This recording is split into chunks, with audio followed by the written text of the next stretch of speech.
We have Ron Dorfman today with us. He is a graduate student in electrical engineering at Technion. He works with Aviv Tamar. Aviv Tamar is a professor who was a postdoc before at Berkeley, and before that he was at Technion. The group works in some very exciting theoretical and experimental ideas in robotics, motion planning, and reinforcement learning, of course, decision making. One of the very cool ideas that we have been working on, my group and my collaborators, is this idea of batch reinforcement learning, which has had a rebirth as offline reinforcement learning. The idea is very simple, where you do not get to evaluate in the real world, but you have a data set that you can use for all of your function approximation. And what Ron and Aviv have done is excitingly combine two very cool ideas: meta reinforcement learning with this idea of batch and offline reinforcement learning. So to me, this is such an exciting paper. Ron, take it away. Thank you. Thank you very much for the kind introduction and actually for having me here today. I'm very excited and honored to be here. So again, my name is Ron, and today I'm going to talk about the work I did on offline meta reinforcement learning. Please feel free to ask questions throughout this talk. It doesn't have to be too formal. And I also want to use this opportunity to again thank my amazing advisor, Professor Aviv Tamar. Okay, so let's start with a simple motivational example. So suppose we have this two-dimensional space in which we start at some location denoted by the small black dot, and we want to reach the blue circle. So how can we reach the blue circle? Well, if we know where the blue circle is, so we can simply go at a straight line towards it. It's quite easy. But what if we don't know where the goal is, but we have some data from agents trained to reach different goals, but all the goals lie on the same semicircle. So the goals are actually share some structure. Can we use this data to learn to reach the unknown goal fast? So one thing we can think about is sampling a possible goal from the semicircle, pretending this goal is actually correct and planning according to it, then executing the plan, observing the evidence, and update the possible goals. So if we saw rewards, we know that the goal we sampled is actually correct, and we should keep sampling it. And if we didn't saw reward, it means we need to sample goals elsewhere. And this method is actually an instance of the so-called Thompson sampling method. Is that the optimal thing we can do? So the answer is no. Something better we can think about is to optimally search across the semicircle for the goal. And once we found it, simply go straight at it. Right? So the optimal search would be to go straight at the semicircle and search for goals just over the semicircle. And this method is called Bayes optimal exploration, and we'll later see why. So the main goal of this talk would be to answer the question, can we use this collected data to learn such Bayes optimal behavior? Okay, so before we get into that, suppose we can do that. Why would that be important? So we're basically interested in the question of exploration, and generally exploration requires online data collection. Problem is, in many domains, and especially real-world domains such as robotics and healthcare, such data collection can be expensive or even unsafe. Therefore, we want to ask, can we learn to explore from entirely offline data? So this is the motivation of this work. Now let's dive into formalizing things up. So I assume all of you are familiar with reinforcement learning, but for the sake of completeness, in RL, we have an environment which we model as a Markov decision process, or an MDP, that includes state and action spaces, S and A, and reward and transition functions, R and P. The goal of RL is to find a policy pi that maximizes the sum of expected rewards within some horizon H, where the actions are sampled according to that policy and the states are developing according to the transition. What we know in RL is that there actually exists an optimal policy pi star, which is Markov, meaning in order to act optimally in some point, we only need to look at the current state and not to consider the entire history collected so far at that environment. So in RL, we generally do not know the reward and transition function, otherwise that would be planning. So we need to learn to maximize rewards without knowing exactly what the reward function is, but simply by interaction with the environment. Therefore, a fundamental idea in RL is the idea of exploration, which tackles the problem, how can an agent discover such high reward strategies? So we divide it into two cases. In the first case, if we don't have any prior information regarding the MDP we're solving, there was many methods that was suggested over the years. So some of the classic are UCRL, A3, RMAX, and so on. There are more recent works that use methods that are based on exploration bonuses or count-based methods and so on. There are really many works on exploration with no prior information. What all those methods actually trying to do is to efficiently search the state space. And for those methods, we sometimes have regret bounds or PAC bounds, which basically tells us how much time does it take until we find the optimal policy, or how often should we sample non-optimal actions in order to try and discover even higher rewards. Okay, so this is the first case. In the second case, if we do have some prior over the MDP we want to solve, we can take a Bayesian approach and consider Bayesian reinforcement learning, which enables us to define the idea of optimal exploration. Okay, and in the problem we're actually considering, which is offline RL, offline meta RL, we have some hidden prior in the form of the data. Okay, so we consider the Bayesian RL framework in which we have prior over possible MDPs or MDP parameters, the reward and transitions, where we assume that states and actions are fixed. And our goal would be still to find the optimal policy which maximizes the sum of rewards, but this time the expectation is also computed with respect to the prior distribution over possible MDPs. So in Bayesian RL, we do not know in which MDP we're actually at, which is the MDP we're interacting with, but we do not know some prior distribution. And the goal of Bayesian RL is to maximize the rewards considering that prior distribution. And generally, the optimal policy that maximizes this Bayesian RL objective is history dependent, and it optimally balances between exploration and exploitation, meaning an optimal agent will only take actions that reduce its uncertainty if such actions will lead to higher rewards later within that horizon. Okay, okay, yes, that's it. A common way to treat Bayesian RL. Yes, sure. Yeah, just a quick question. I think the next slide answers that. I just saw that. I think the question that I was asking was, where is Billy showing up here? Yeah, so this is exactly my next slide. So a common way to approach Bayesian RL is by treating it as a partially observed MDP, where the unobserved variables are the reward and transition function. Then what we do is we simply interact with the environment, collecting some samples, and we can maintain a belief, which is the posterior distribution over the MDP parameters, given the entire history collected so far. And this belief can be updated according to Bayes' rule using the belief from the previous state, from the previous time. And the initial belief is simply set to the prior. So what we know from theory of POMDPs is that the belief is actually a sufficient statistic to describe the entire history in terms of control. Meaning, in order to perform optimal control, we do not actually need to have access to the entire history, but the belief sufficiently encodes it. Okay, therefore, the optimal policy that maximizes the Bayesian RL objective, which is also called the Bayes optimal policy, is of the form, it takes as input only the state and belief and not the entire history. Okay, so this is an important point. Okay, this gives rise to a model called Bayes Adaptive MDP, in which we define something that's called hyperstate space, where we simply concatenate or augmenting our state with the belief. Okay, this new state induces a corresponding transition and reward function.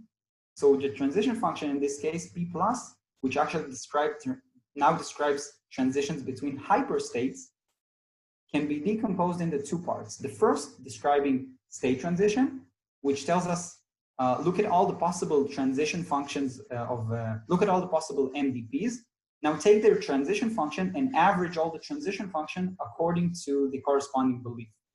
Okay, so this is the first part that is related to the state transition. And the second part is simply the belief update, meaning it tells us to update the belief according to Bayes' rule, as we saw at the previous slide. And similarly, the reward function, R plus, is simply to average all the rewards according to the belief. Okay, and the strength of this model is that maximizing the Bayesian RL objective simply amounts to solving this Bayes adaptive MDP. And the Bayes adaptive MDP is in essence an MDP over hyperstates with a corresponding transition and reward function. Okay, so meaning in order to solve Bayesian RL, we simply need to solve some MDP. Problem is, solving a Bayes adaptive MDP is not as easy as it sounds. The reason is that the belief posterior update is intractable in general, apart from some very simple tabular cases maybe. And even if it was, planning or learning within the belief space is hard, as it's high dimensional and continuous. Okay, so a recent work called VaryBad, or Variational Bayes Adaptive Deep RL, suggests approximating the solution by considering techniques from both meta-RL and variational inference. In a nutshell, they suggest simultaneously training a variational autoencoder to approximate the belief and training a condition on that belief where they utilize the fact that the optimal policy for the Bayes adaptive MDP should take as input both states and belief. Okay, so they train this VAE and use the approximated belief from the VAE to make decisions. So let's dig deeper and see how it works. In the meta-RL perspective, we're given access to a set of train tasks, M1 through Mn, sampled from some MDP distribution. And the assumption is that this distribution is actually the prior distribution we have over MDPs.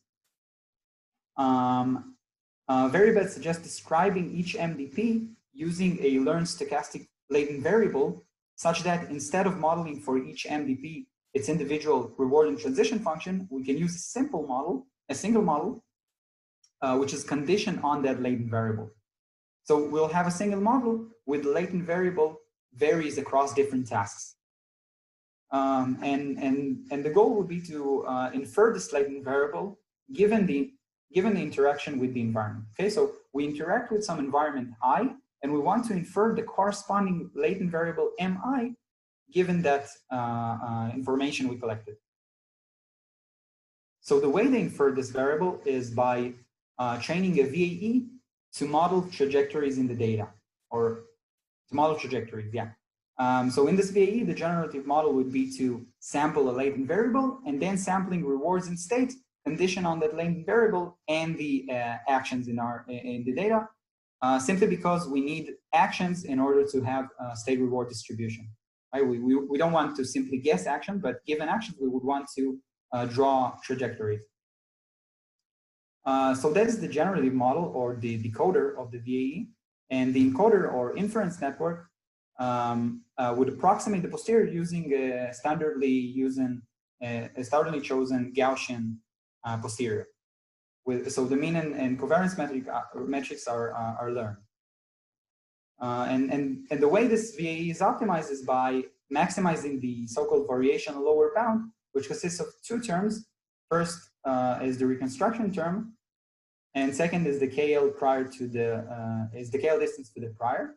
So one thing that is not standard in VaryBad is that the encoder takes as input the past up to that point, meaning the entire history collected up to that point, but the decoder actually decodes the entire trajectory. Okay, and they showed that this is actually helpful. And so the variation lower bound depends on this parameter T, which describes how many history are encoded processed so far. Hey, sorry, why are we saying that this is non-standard? Sorry, can you repeat this, please? I didn't. Why are we saying that this is non-standard? Trying to consult the entire history? Generally in VAE, the encoder encodes exactly what the decoder later needs to decode. Okay, so if X is the input to the decoder, the decoder later generally decodes X. Got it. Thanks. So we're not just trying to reconstruct, but also to predict. Gotcha. Thank you. Okay. So overall, the training scheme looks something like for each MDP, collect some trajectories within that MDP, and then optimize the total loss, which consists of both an RL term and a VAE term with some weighting between them. And in Veribed, the RL loss corresponds to some policy gradient objective, and the VAE is actually the sum of elbow terms we saw before. And this method actually indeed learns to approximately, shown to learn approximately based optimal policy in the online setting, where we can do this online collection of trajectories. So we asked, can we use this to solve Bayesian RL in an offline manner? So we consider the offline setting in which data collection is not allowed. And specifically in our setting, we assume that the offline data consists of the entire training histories of standard RL agents trained from scratch to solve the MDPs in our training set. Okay, so we're basically initializing agents randomly, then let them interact with the environment and learn how to solve it with some general RL algorithm. And we use the entire collected data throughout training as our offline data. So since we have data, we can actually train the VAE similarly to Veribed, right? Because the Veribed only needs access to trajectories, and it's not related. It's not explicitly related to the RL part. So since we have the data, we can train the VAE, and actually, because there isn't data collection, the data distribution for training the VAE doesn't change over time, and in fact, the training is quite more stable. Then after we have a trained VAE, we suggest something we call state relabeling, which is simply running the encoder on every partial trajectory in our data to obtain an approximate belief, which is the mean and covariance metric of the Gaussian posterior distribution. And this is also done in Veribed, so it's not something not standard. And in the second stage, we simply take all the states in our data and concatenate them the approximated belief. Effectively, we're transforming the states in our data into hyperstates. Okay, so we have a trained VAE, and we use this VAE. We train the VAE, and after that, we use that VAE to relabel our states. Okay, so this is actually the part that is related to the VAE training. We didn't talk about RL, and in fact, the RL part is quite more interesting. So since we work in the offline setting, we can't use on-policy RL as used in Veribed, because on-policy RL, in on-policy RL, the data used for updating the policy needs to be collected by that same policy. Okay, for training the policy, we need to collect data with that policy, and it is not possible in the batch setting. For offline RL, we only need tuples of the form S, A, R, and S prime, where R and S prime are sampled from the reward and transition functions of the MDP we actually want to solve. Okay, the states and actions can be arbitrary, but R and S prime needs to be sampled from the MDP we want to solve. So since we want to solve the base adaptive MDP, ideally we would want the rewards and next state sampled from R plus and P plus. However, what we actually have in our data is rewards and next state sampled from some specific MDPs, and those MDPs sampled from the prior distribution. So in order to better explain this very important difference, let's consider the following visualization. So assume we have a time axis and an MDPs axis. What we actually have in our offline data, or what we're actually doing, is first sampling MDPs, then collecting data within that MDP. Okay, so the data collected is within specific MDPs. What we ideally want to have is at each time step to average over all the possible MDPs in our data according to the relevant belief. Okay, so these two things are generally not the same thing. Okay, so they're different. And what we show is that they're actually equivalent. In what sense? So suppose we sample some MDP or MDP parameters, and then we collect trajectory in that MDP by rolling a general history dependent policy. So the states and actions sampled are sampled according to the MDP we already sampled. Then what we can say is that the probability or the distribution of the next state and reward given the entire collected history in that MDP is the same as sampling states and rewards from the Bayes adaptive MDP. Okay, so for the rewards, it means that getting the rewards in what actually we're doing in this data collection process, it would be exactly like sampling rewards from R+. And for the states, notice that the average over transitions according to the belief is exactly corresponds to the state transition part in the decomposed transition of the Bayes adaptive MDP. Okay, so this is actually an very important result because it enabled us to come to the following conclusion, which is that now after we perform this, the state relabeling, we can use any off-policy RL algorithm on those hyperstates tuples in our data. Okay, so because we showed that in our sampling process, the tuples can be seen as sampled from the Bayes adaptive MDP. So now we ask, is that it? Can we simply do this and solve the Bayes adaptive MDP? The answer is yes, but it won't work quite well. And the reason is that something we call the MDP ambiguity problem. And in order to understand that, let's consider the following example where we have two trajectories and those two rewards. And we ask, how can we know if this is if we were talking about two different MDPs or a single MDP with rewards at both locations? Okay, so if we have only an offline data, it's impossible to distinguish between those two things because we don't have any identification in our data of from which MDP our data arrives. Right? We do not use this information.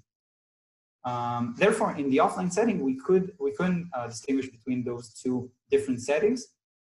In the online setting, however, our agent will be driven by the online adapting policy to search the state space in order to reduce this ambiguity, right? So if, for example, we have a higher rewards in the blue circle, so an online agent that reaches the yellow circle would be driven to also search in the blue circle because it may have higher rewards. However, if those are two different MDPs, once the agent will reach the yellow reward, it wouldn't move from there.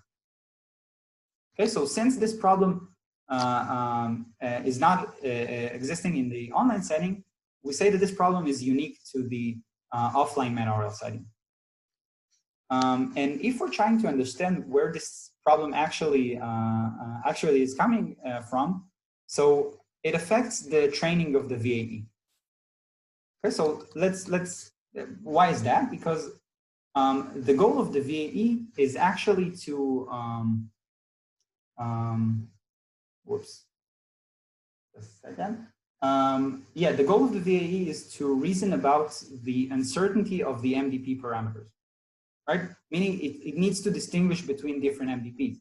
As the encoder takes collected history in some MDP, and it needs to output a latent variable which describe specific MDP. Okay, so if we have these in our data, so this problem, if we take as input history from such data, our VAE will know how to distinguish between those two different possibilities. Okay, so again, just to make it clear, the first option is that we have two different MDPs and trajectories from two different MDPs. And the second option is that we have data in the same MDP. So this MDP has rewards in both states, and we have trajectories from that leads to both rewards. So okay, so can you Can you explain again why this problem doesn't arise in the online setting? Yes, because in the online setting, once we reach some goal, we have an online data collection process. So our online agent will visit will search over the state space in order to find the goal, in order to reduce this uncertainty.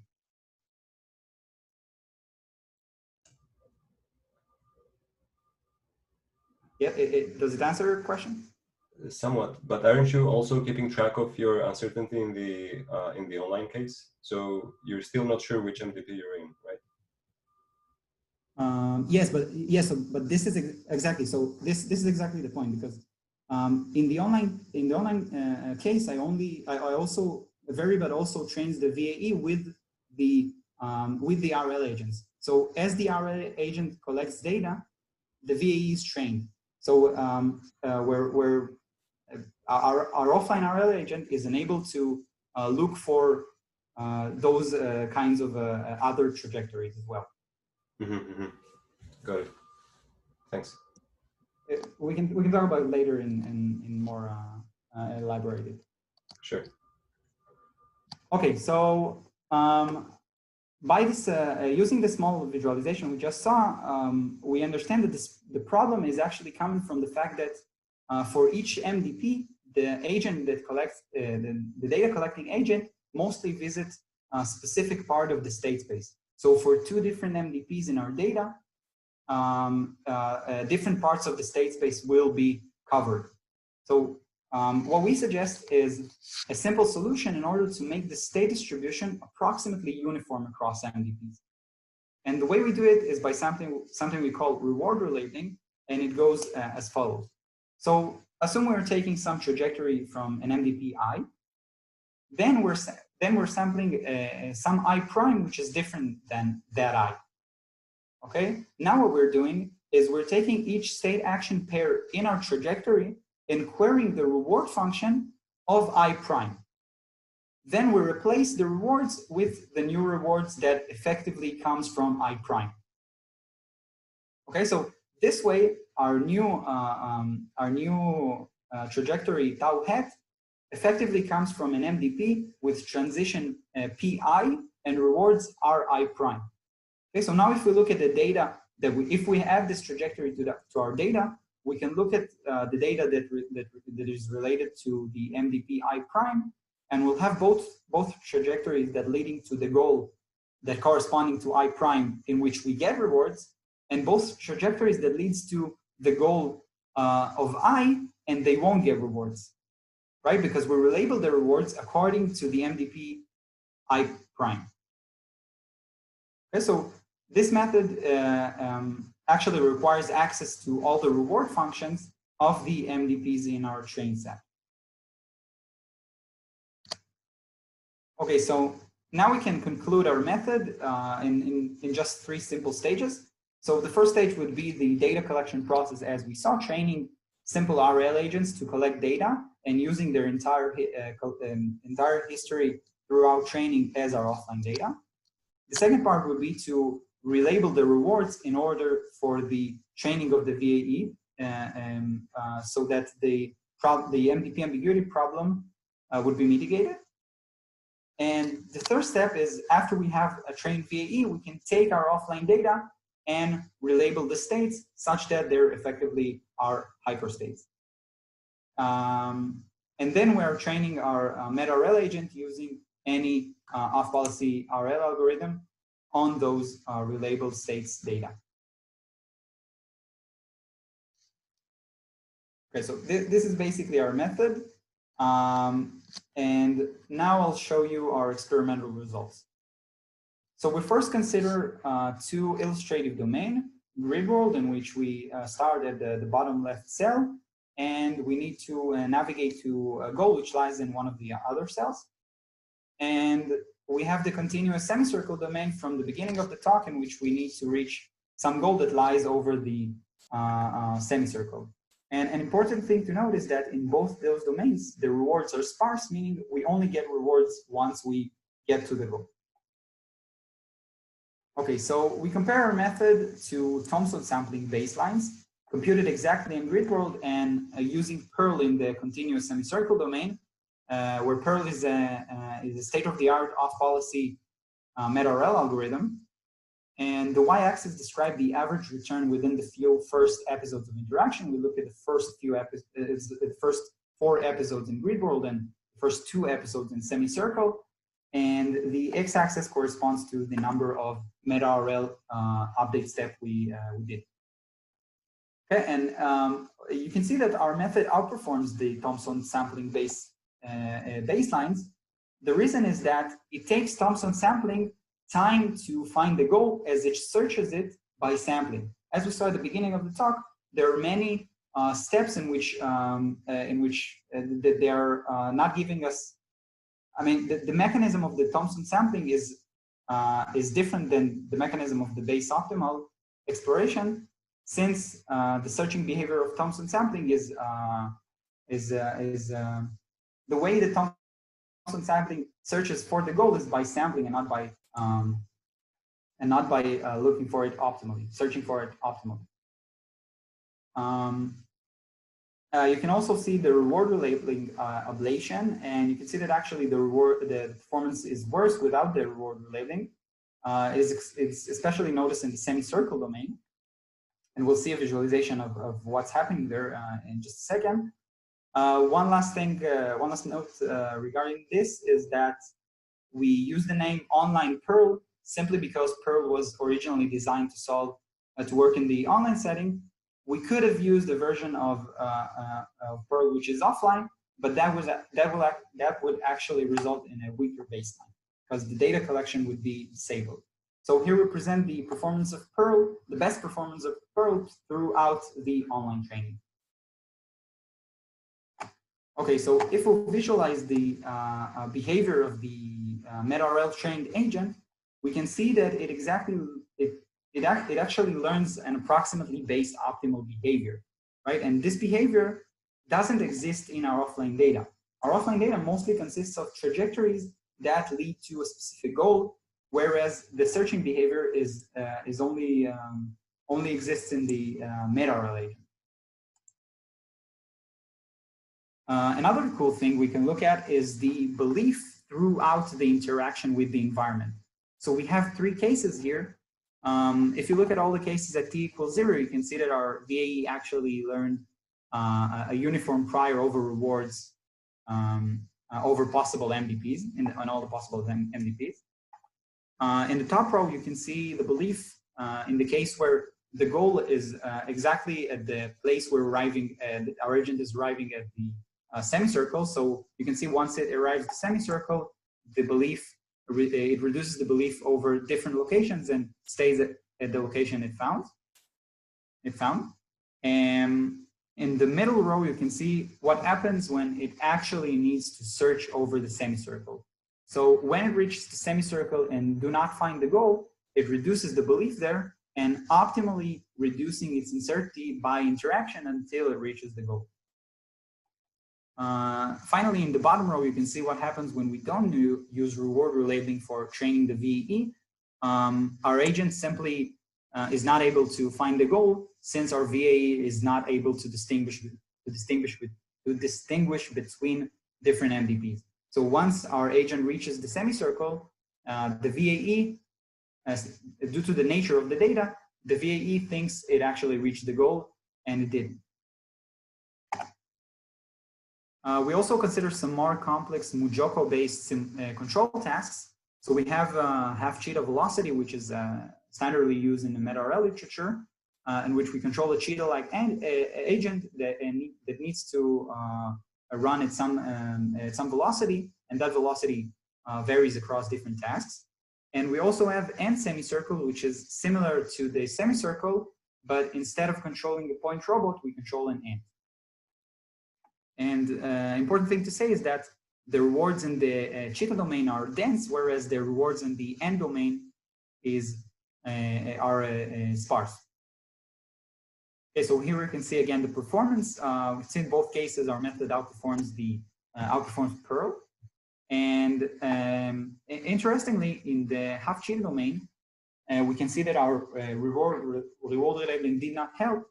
And the reason is that since in half cheetah domain we get dense reward, our method actually does not suffer from MDP ambiguity, right? Because at the beginning of the interaction, we are already receiving rewards that can help us to infer in which MDP we're at, right? In our data, we have rewards that are already related to some specific MDP. And indeed, our reward relating did not improve performance. So if we visualize the behavior of the trained end circle, we could actually see that in the first episodes, it searches for the goal over the semicircle, and in the second episodes, it directly moves to the already found goal. And at the bottom, you can see the trajectory of center of mass. And here you can see the actual searching behavior in the first episode, and again, the optimal behavior in the second episode.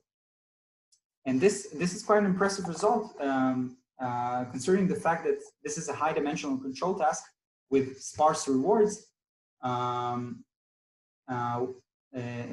most MetaRL algorithms today consider tasks like the half cheetah domain where rewards are dense, and they are also evaluated in the online setting, right? So we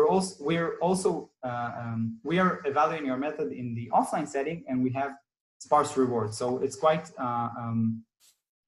a challenging task. We also tested our algorithm in the online setting, where it's simply a modification of very bad, where we replace the on-policy RL with off-policy RL. And indeed, we saw that we present an improved sample efficiency throughout training due to the sample efficient off-policy RL optimization. Okay, so to summarize, what we actually did is we considered the problem of learning to explore by using data collected by single agents on tasks that share some common structure. By formalizing it as Bayesian RL problem and using the right tools, we were able to learn a good exploration strategy. We demonstrated the learning of approximately based optimal policy, and we showed that in the online setting, it actually produces an improved sample efficiency due to the off-policy RL optimization. Thank you very much, and I'll be happy to take questions if you have any. Thanks, Ron. So, any questions? I have another question. Sure. So I missed the beginning of the talk. But is the reason you're using the semicircle example because you can compute the base optimal policy in that case, or why the particular semicircle example? It's actually just a motivating example we started with when we were thinking about this problem by ourselves. But in fact, it's very appealing, specifically because we can actually say something about the base optimal behavior in this case. But our performance are also, we can show that our performance are better also in the rest of the domains. For example, the grid world, which is used in very bad and the half cheetah velocity domain. Got it. Thanks. Sure.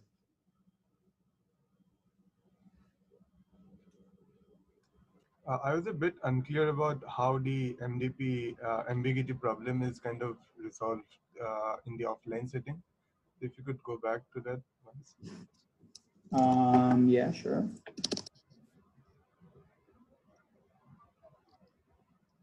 Yeah. Yes. So exactly how is it being resolved by your approach?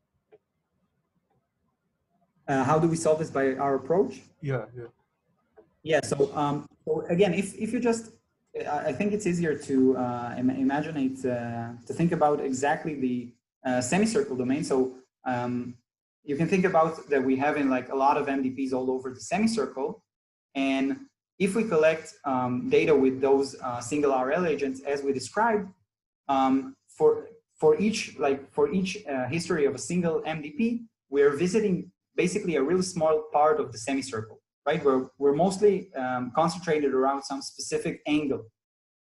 Okay, so for each MDP, we have different kind of our data is basically on different part of the state space. So if we look entirely on our data, since we use it entirely to train our VAE, it actually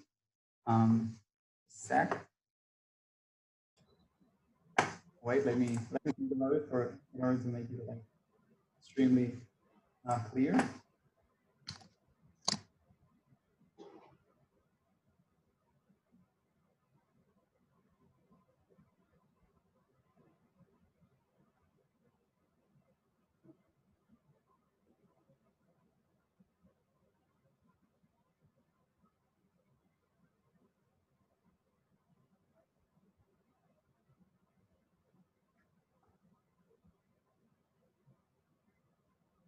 Yeah. Okay. So as I was saying, in this case, we have you do understand this example where we have two trajectories. Both, like if you look at our data, then we have some states and actions, and we'll get a reward also in this case and also in this case. Yeah, I do understand the problem. I was a bit unclear about the solution approach. Oh, okay. So yeah. Okay, great. Yeah. So, by relabeling the rewards, if what we're actually doing is, for example, consider there are two different MDPs, which is actually the case in our semicircle domain. And so the blue trajectory corresponds to some MDP2, and the yellow is to MDP1. Now, what we're doing is basically taking this trajectory that collected from the first MDP in the first MDP and treat it as if it was collected for the second MDP. Right? So in our data, we'll know that if we're going in the yellow circle, it won't lead to rewards. And if we're going in the blue trajectory, it will lead to rewards. Yeah. So basically, do I understand correctly that the reward relabeling essentially keeps the dynamics of a single MDP, but changes the reward so that as if it was executed on the other MDP? Yeah, so this is exactly what I said here, that the new trajectory is effectively taken from an MDP with transitions that are PI and rewards RI prime. I see, yeah. So it's effectively, it's like executing the trajectory, re-executing the trajectory in a different MDP. So is it better to say in a different task on the same MDP rather than saying on a different MDP? Because that sort of implies, or could imply, it could be ambiguous terminology, right? It could imply that you also have different dynamics. Yeah, so you are right. We're actually, it's something we were thinking about. What happens if our task will be like not only diverse in rewards but also in the dynamics. So in this case, it's actually kind of hard to perform this relabeling. Okay, so we're thinking about it through this work. So here you're assuming that the dynamics across MDPs is roughly constant, right? Even in the experiments, like the cheetah domain. Yeah, and in our experiments, we only vary the reward function. For the transition, it needs to be more. Yeah, that makes sense. Yeah, thank you. Yeah, that definitely makes sense. I think Arthur was trying to say something. Yeah. So just to be clear, is the reason that helps because when you're doing then the decoding from your latent state, in that case, it will learn to distinguish between the MDPs because it has to predict what the next reward is, which will vary based on the MDP. Is that the basic idea? So then we use the latent variable, and by relabeling, the past history of different rewards correspond to different MDPs, and then that affects the future, and that's how it kind of learns it. Is that the idea? Yeah. So it's exactly that. The rewards are you don't exactly will know what the reward will be because basically each latent variable corresponds to some MDP. So order to understand in which MDP you're at, you need that your M would be, you need to understand in which latent variable you're actually at. Yeah. And with this problem, it actually makes it harder.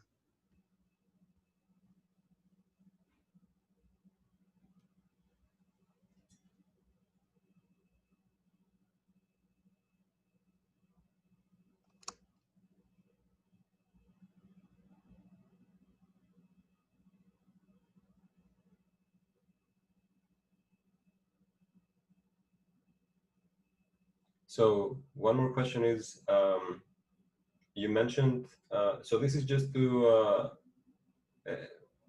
so you compute a policy and perhaps a posterior over MDPs, right? Okay, yeah. But that's a single step update. How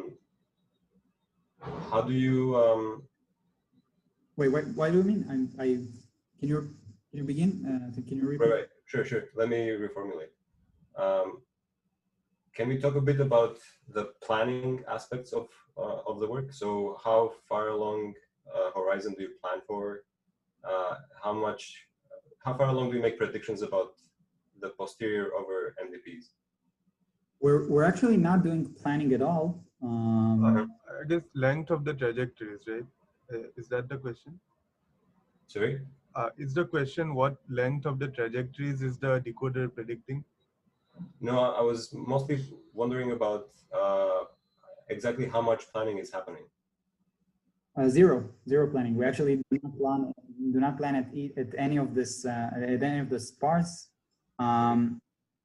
But it's actually quite good question, and the reason is that some possible work for very bad, actually, and it was also introduced in very bad as a possible future work, is that the decoder is not actually used after the training process, right? So we only train the VAE in order to use the encoder to get the approximated belief, which is the latency, the latent variable. But the decoder after training is not used. And maybe one can think about a way to use the decoder, which basically gives us model about the reward and transitions to perform some planning, like MPC kind of style or something like that. But we didn't address that. Are you thinking about addressing it, or? Our work basically takes this, we apply those simple tricks, but after formalizing our problem properly and applying some really simple tricks, we're able to simply take a buffer of data and learn with any off-policy algorithm, right? So simply take the data and train our policy on the data without data collection. Yeah.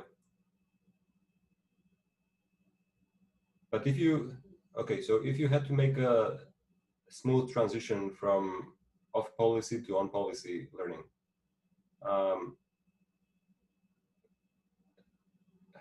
what are your thoughts on that? So is it, basically, how would you transition from off-policy RL to on-policy RL? Would you want to do that, and how would you make that transition? Yeah, so I'm not quite sure in which point did you enter this the talk, but in fact, very bad uses the original very bad uses on-policy optimization, and the reason that we want to change this on-policy optimization and actually move to off-policy is that on-policy cannot be applied in the offline setting. We're considering the offline setting, and on-policy requires that the data collected by the data that is used for updating the policy is collected by the same policy. And in our case, we have some data collection process, and our offline and our meta RL agent doesn't get access to that data collection process. Right. No, so that's not exactly, I think that's clear. I think what I'm trying to ask is, for future work, if you wanted a system that basically gets trained from demonstration data, from a data set, and then you want that agent to interact with the world, but still, essentially bootstrap that agent from the data set, but have it interact with the world. How do you think about this transition from off-policy to on-policy? Yeah. you're basically asking something like if we can use this training procedure and use the training process as some kind of good initialization for exactly. Yeah, so actually it's an interesting direction. We didn't think about that. Well, it could be interesting actually. I didn't think about it all the way through. Okay. You're talking about something that's called consistency in MetaRL, right? So algorithms like MAML, if you're familiar with, have this property that they once they're given a new task, they can since they simply apply update steps, they can improve throughout training, even if the meta training part wasn't that helpful. Yeah. Right? Yeah. Yeah, we didn't talk about that in our work, but it could be interesting to think about it. Cool. Thanks. Sure. I'm very happy you're asking all those questions. It means you actually followed and you find it interesting. Yeah, it's an interesting topic. Thank you. Wonderful. Do we have any further questions?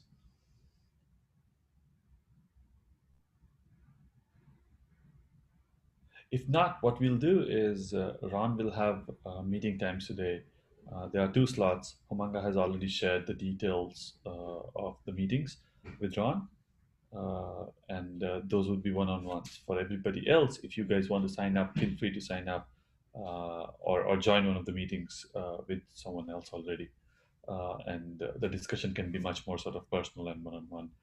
And of course, all of that would not be recorded. So Ron would be able to answer much more sort of behind the scoop things.